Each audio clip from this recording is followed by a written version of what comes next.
नमस्कार प्रणाम। हम वही ड्रोगल के छोट भाई दीपक ब्लॉगर गोपालगंज बिहार से। हमारा गांव में फिर से आ गई रहा सम्राट चौधरी के बुलडोजर ते जो रोड पर जो सब कचरा भर रहा तो वह सब साफ होत रहा।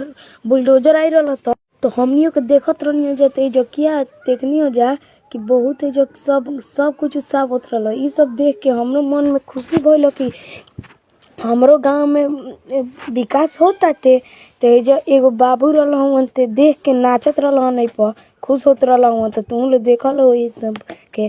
तो मिलल जी नेक्स्ट ब्लॉग में। धन्यवाद।